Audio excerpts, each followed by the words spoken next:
Ask yourself this. What are you doing it for? Is it for you? Is it for them?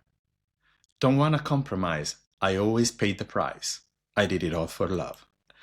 Singing these lyrics, Madonna has just launched Bring Your Love, the first official single from her upcoming album, Confessions 2. Let's discover all about this new song. Hi everyone, and welcome to a new episode of Madonna Songbook, the podcast about Madonna's music, her great songwriting, and producing talent. I am your host, Giulio Mazzoleni, and I want to say that there's very little about Madonna's music that you cannot find on my book, and that is the music that she's releasing this season. Yes, 47 years after writing her very first song, Tell the Truth, and 7 years since her last studio album, Madame X, Madonna is still on track, and she's coming back with a much-anticipated album, Confessions 2. And like on my book, this is the place to examine Madonna's music away from all the gossip. If you want to hear about the facts and lyrics, songwriting, sounds, and collaborations, this is the podcast for you. Now let's start today's episode. Without further ado, let's take a journey into Madonna's new songbook, because I've got something I want to talk about. Bring your love and let the music take control.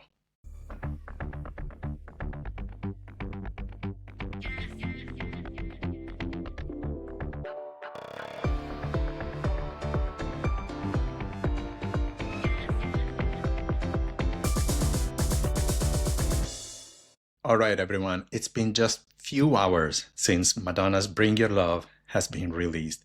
I'm recording this right away because I felt the need to share with you all the information that I gathered about the song, and also invite you to share your thoughts and comments, and as a community, bring out your love or your concerns with whatever new Madonna is releasing for us.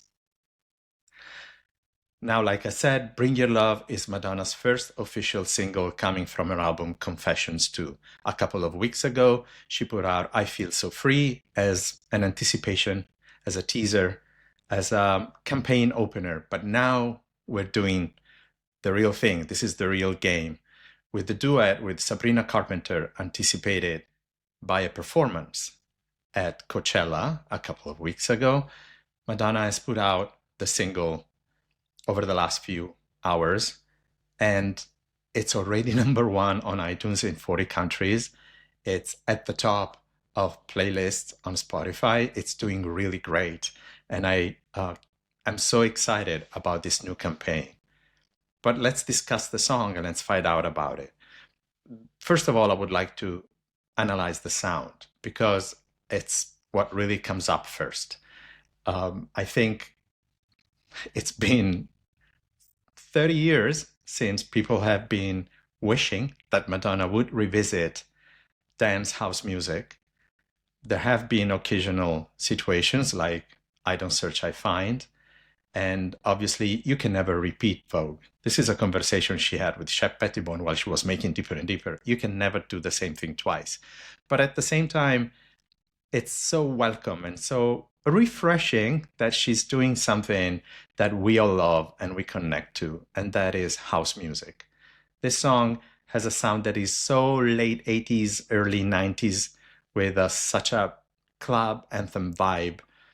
Diva house, I would say, without being too campy.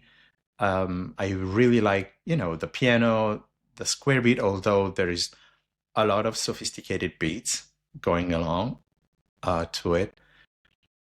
The rhythm is very catchy, and the bass is amazing. The bass line dictating the chorus melody.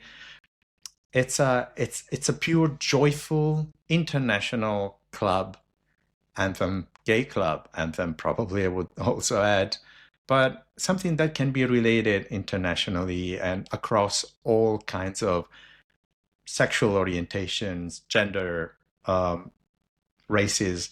It's so infectious and positive. And the one thing that comes to mind is, at least for those of us who have lived that generation, is the joy we felt dancing to songs like that back in the days. And I know for a fact that the new generations are very much into revisiting this past, especially the late 80s, the early 90s. So this song starts off with the right foot, I think, specifically with the music, with the sound.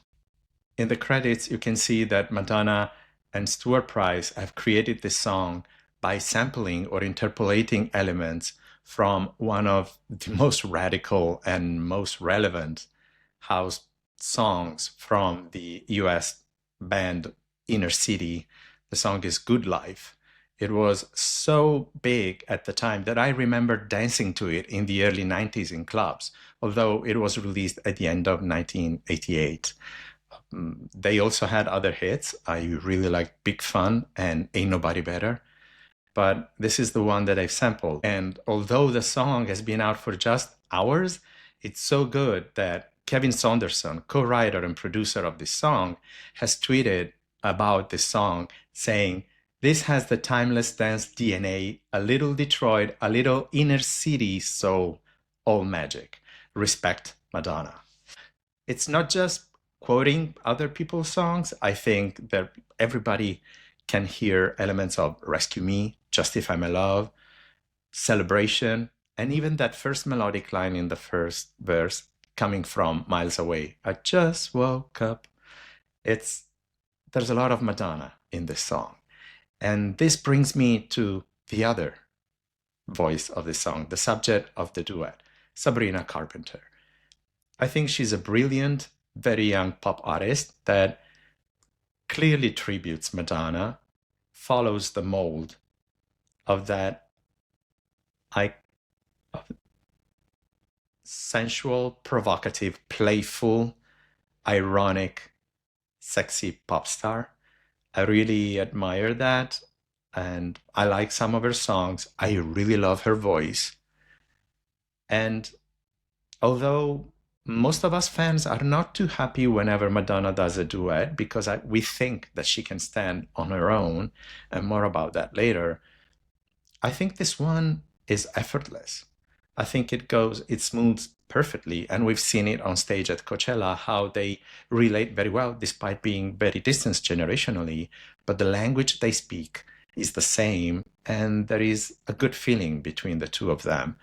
The one thing that leaves me a bit surprised is the way their voices have been treated.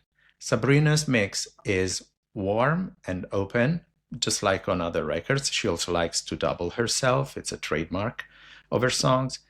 Madonna's voice follows a more recent trademark of hers by being heavily filtered.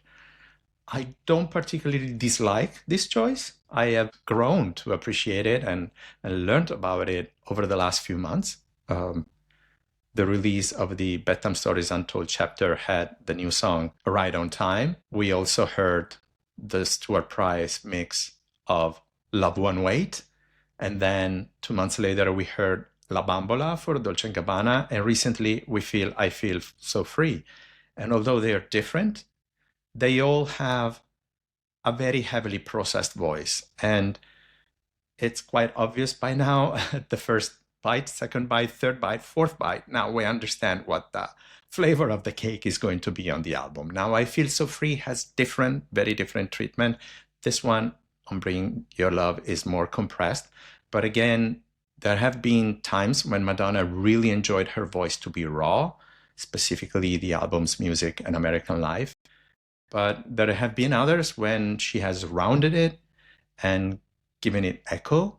In this stance, it's more compressed, but we've heard it already on the Rebel Heart album and Madame X, although they're different. It's very different styles of mixing, and we know she likes to experiment with her voice. So what can I say? It's very heavy and it's very obvious. It's just striking to me that Sabrina's voice was kept as she likes it to be. So within the same song, it's like hearing them using two different microphones, if it makes sense.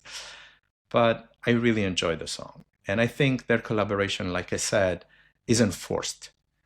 There have been other duets where we have all been dubious, but maybe because we don't relate to the genre of the artist involved, specifically when it comes to styles that were not around back in the days when we were younger. But most of us, I'm talking, most of my followers have my same age, around 50. So I'm sure I'm speaking for most of them, saying we tend to relate to a Madonna we got used to, whereas Madonna tends to relate to something she isn't even used to herself. She's always revolutionizing the thing, and sometimes we enjoy it, sometimes we don't. Sometimes she finds musical partners that we like, sometimes not.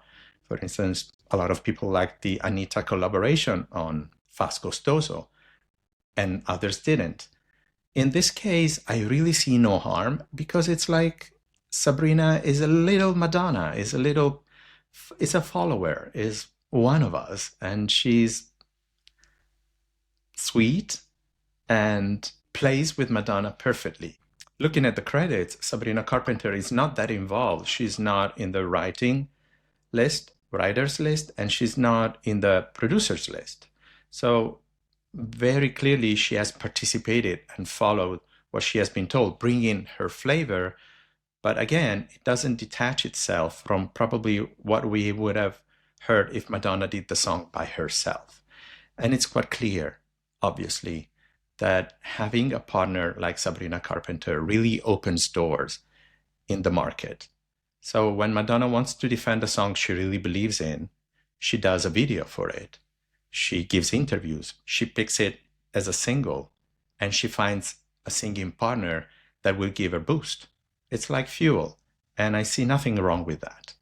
But back to the credits.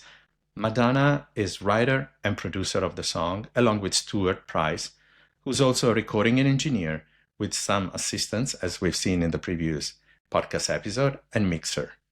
Also quoted as writers are Roy Holman, Shanna Jackson, and Kevin Saunderson. That is the team behind Inner City, the two members and the producer. Another element in the credits is Parisi, quoted for additional production, with Marco Parisi playing or programming bass and Gianpaolo Parisi doing drum programming, along with Stuart Price, who's also listed for playing bass, keyboards, and programming.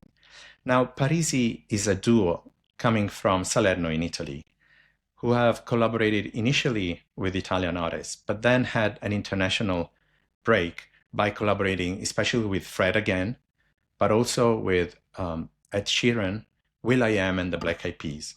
They have won 2 Grammys in the dance category, and I'm so happy that Madonna is, for the second song, after involving Arca for additional production on I Feel So Free, she's having Parisi bringing their taste, the current and modern taste, to a retro-sounding record like Bring Your Love, and giving it a futuristic look. It makes me guess if maybe all the songs on the album have been worked by Stuart Price and Madonna, asking nice new names around to bring in their flavor, additional to do the icing, the frosting on the cake. That would be fun as a project, because you feel the cohesion of the Madonna and Stuart Price processing and creative process, and then you have these little contributions, which are not remixes, but surely they have some additional production element that give it freshness. And finally, the song has been mastered by Ruari O'Flaherty, which, like I said, is Sabrina Carpenter's favorite engineer and masterer, and probably has mastered the whole album, as he already has already been credited for I Feel So Free. What else can I say about this song? I think it has a very catchy melody. It's great to dance to it. I love the typical diva house breakdown. I love the piano-driven production. I love this bouncy pop feeling that it has. And it feels clearly less sophisticated than I Feel So Free, but it's only at surface level. If you listen carefully to production, you will notice a lot of layers. Now, structurally, it's more a contemporary modern song compared to I Feel So Free, which was exquisite in its 5 long minutes. And it's a trip, it's a journey, it's a pace we're more used to. Whereas nowadays, just like in the early 60s, songs tend to be much shorter and have a more repetitive and and short structure. So it's intro, verse, chorus, and outro. There are a few variations here, but there's no bridge, and it's quite simple, but again, it's contemporary music. Sometimes people reproach Madonna for not doing things as she used to, but I don't think she wants to belong to the past, and she's always been experimentative. Now, I don't particularly like this kind of briefness, but for example, I want to bring up the song Flowers by Miley Cyrus, which I think was the best song of the last few years. When I heard it the first time, I realized it was verse, chorus, end. And I thought, she's following a trend and she's wasting such a great inspiration by not doing some ad libs and a third verse or a different melody, a variation, a bridge. And then I listened carefully and realized about the quality of being so brief and precise and concise. It was very straightforward. Just like, I don't want to draw huge comparisons, but Yesterday by the Beatles only lasted 2 minutes and 5 seconds, I believe. You don't need that much if it's really a good melody. Now, I don't know if Bring Your Love is as good as Flowers. It always takes time to really understand songs. Now, I work in the music industry and I have been trained and I've grown up learning to understand and know songs by the first listen. But at the same time, I have to confess that at age 17, I disliked Vogue the first day I heard it, and now it's my favorite song. And it didn't take that much long. I mean, probably in a couple of weeks, I was completely in love with it. It's just that there's a distance between expectations and personal mood, and I think this song will grow even more. I am positive about it. I think I could really get to like it more. And there are songs I lost affection for, and we're all like that. And it's not scientific. We cannot decide what's forever. But briefly, on the commercial side, the great thing of this launch, which has been prepared quite frustratingly for us because we heard it at the live show, we got another song. A lot of people said, what is she doing? We're used to more straightforward campaigns. I think this is a good choice. I think Madonna's team, and I repeat Madonna's team, because a lot of people are going like, oh, Warner is doing a great job. The Interscope didn't do a great job. Let's remember Madonna is on top of everything. And yes, it matters which label you're working with, which people are in that label, which ideas they're bringing up. But let's give credits to Madonna's team and Madonna herself. And I think what they're doing with this campaign is proper because she needed to warm things up and prepare ground, which is why Spotify has put Bring Your Love at the top of their current New Music Friday playlist in most countries in the world. The US, the UK, Sweden, Japan, I'm seeing, UK, France. Italy is number 4, but Italian editors at Spotify have always been a bit snobbish. But never mind. Being number 1 on that playlist, having the cover, means having a huge exposure. And I'm sure that it comes after seeing that I Feel So Free work well. And more about that later. But the other good news about Bring Your Love is that, yes, it's number 1 in more than 40 countries on iTunes.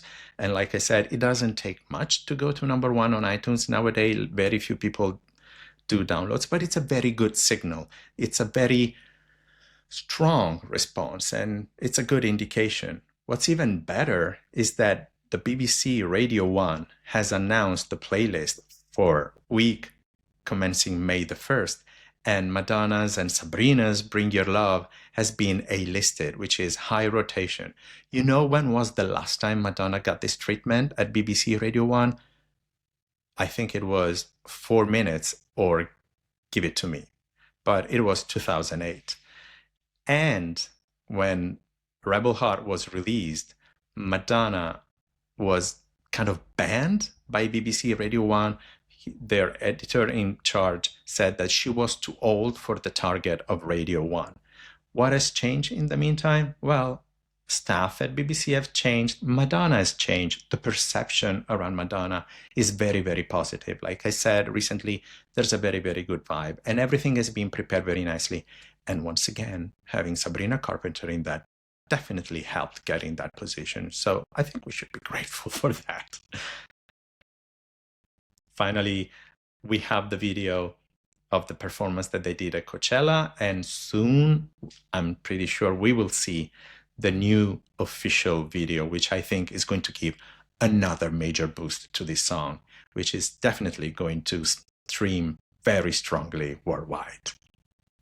Now, I've started this episode by looking at the lyrics, and we had already taken a look at it in the previous episode, but once again, I want to look at this and I get a very good vibe from it. It's very simple. It's, like I said, the structure is quite minimal, and there's a lot of name calling that, okay, it's contemporary, it's the habit.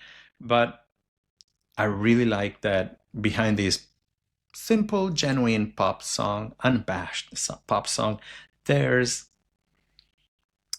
again, a subtext, something sophisticated and not so subtle that Madonna is bringing up. She asks if we do things for ourselves or to please other people. It's about, once again, our own identity, our own inner strength, about bringing the love to what we do and making a difference, not being judged, not caring about other people's comments. Don't letting someone else's vision become a killer of joy. She tells us to keep up the joy in what we do, to bring love into what we do, to be convinced, and once again, believe in ourselves, because you'll never break me, because you'll not take me down. Don't rely on my moral compass or my discretion. I have a confession. Don't shove your fears down my throat. Before I can speak, I can't even breathe. She asks for space. She asks for non-judgmental ears and eyes. She wants to be listened. She wants to be heard and seen, but she's pushing back judgments. And by doing that, she's also saying that we should not be judging other people. And that's a beautiful message. She takes responsibility. I always pay the price, but I did it all for love. And I think it's a really beautiful message. I think it comes with the sense of purity and integrity that we need to defend, especially when it comes to getting distracted by numbers, social media, likes, shares, followers. That's not what matters. I think it's beautiful, and I think it will grow on us. But let's catch up a little bit on I Feel So Free and the news about that, and also discuss what else we know about the new album, Confessions 2.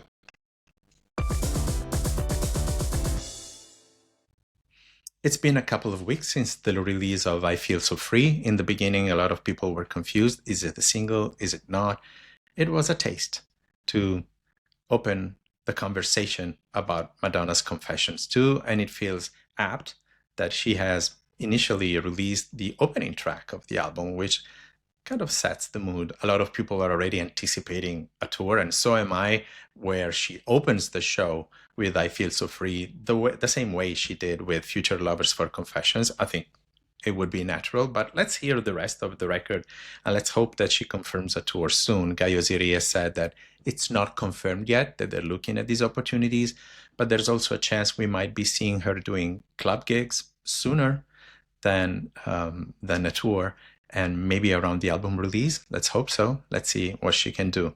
In the meantime, I Feel So Free is doing really good. And I'm looking at the list here. It has over 5 million streams as I record this podcast on Spotify only, heading up to the top 100 chart of Madonna's all-time streams, which means that it's growing very fast. She has a lot of strong songs in her catalog, and it's not easy for new ones to outdo the big, big hits. At the same time, you may seem that 500 million streams for Hung Up or Vogue is a lot. It isn't that much. and the streaming numbers keep growing. A lot of records are reaching the billion streams, and obviously, like I said previously, Madonna is not in the league of The Weeknd and Drake or Taylor Swift, but it's a very, very good signal. And also after Coachella, Like a Prayer and Vogue picked up a lot of streams and re-entered some charts, whereas I Feel So Free, which has not officially been serviced to radios and promoted by the label, regardless of that, it is the most added song at dance radios last week in the US only. And on Billboard, it reached #1 on the dance digital song sales chart and #6 on the digital song sales chart, with very high entries on other specific charts. So it's all very good. It's really starting the machine, and it's very good feedback. I am certain that Bring Your Love will do so much better than these numbers, than these figures.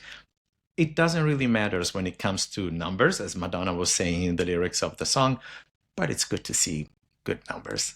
Now, speaking of the album Confessions, we have heard I Feel So Free, we have Bring Your Love, and we have heard 2 other songs because Madonna did a kind of unannounced appearance at the Abbey, an historic gay club in WeHo, West Hollywood in Los Angeles, last week.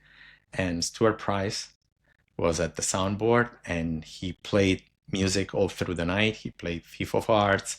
I think there was also Rescue Me, Hung Up, but he also played 2 new songs with assumed titles that we can call Freedom or One Step Away and Love Sensation. Now, we don't even know if Stuart was playing remixes. We know that he likes remixing the songs that he does for Madonna right away. During the Confessions campaign, he was putting out remix after remix. And it's great and exciting. I can't wait for remixes, especially by him. But so we don't know if they are album version or remixes already. But we can look a little bit at the sound, and what we can understand is that these 2 songs are quite different between each other, but also with I Feel So Free and Bring Me Your Love. What impression do we get on this record? I think they're going to be exploring all different types of legendary traditional club sounds with new takes. So it's going to be very varied. It's going to have a diversified mixture of dance sounds connected by the same message, but also by the same approach. And I think it's going to be very exciting, and all of us are going to find their own favorite.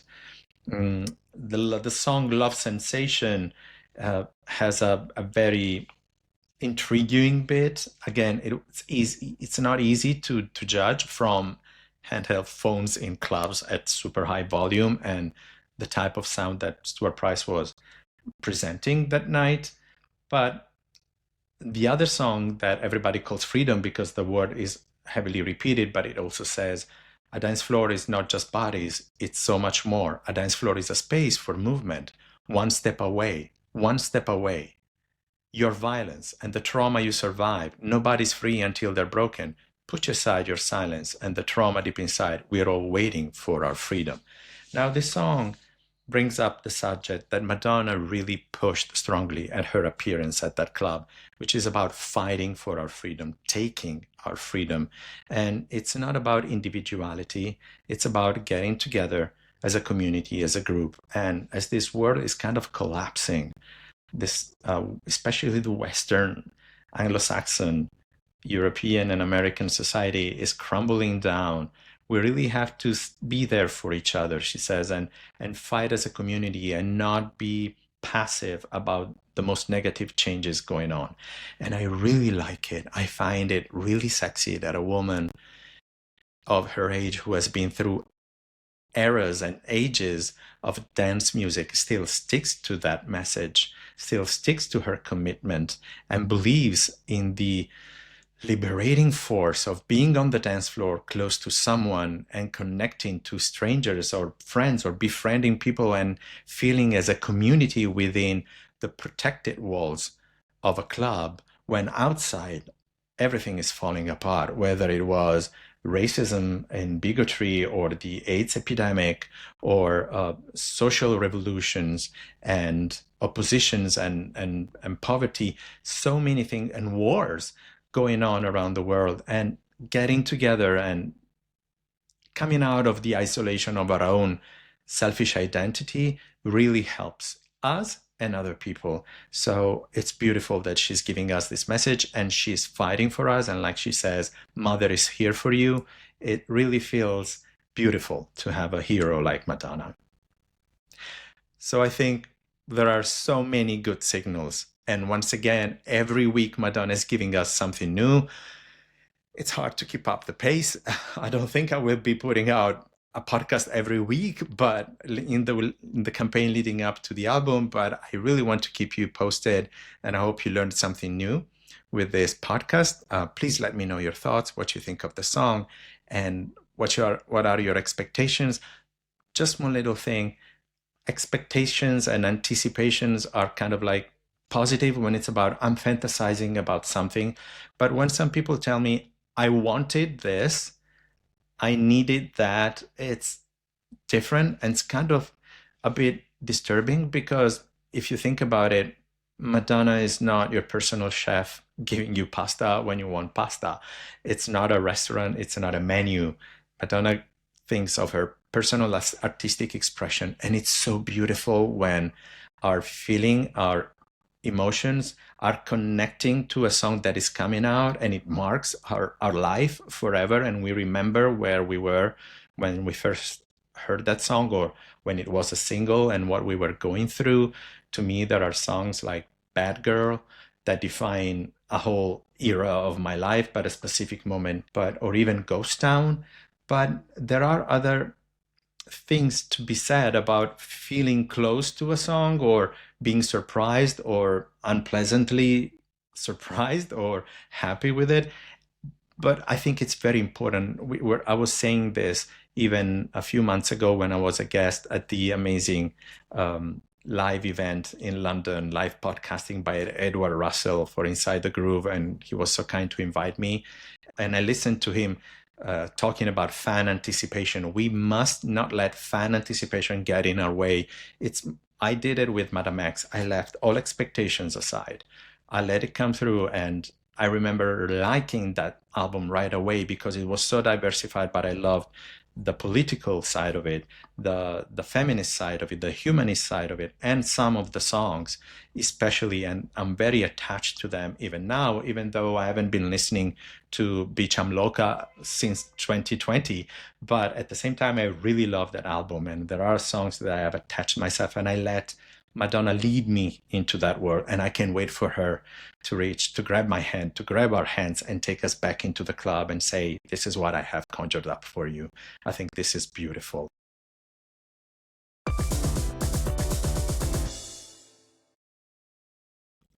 So I guess that's it for now, but I'm pretty sure we'll be loaded with new music and new info soon, so stay tuned.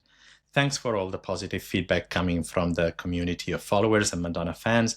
I love reading and answering all comments, sharing opinions and informations.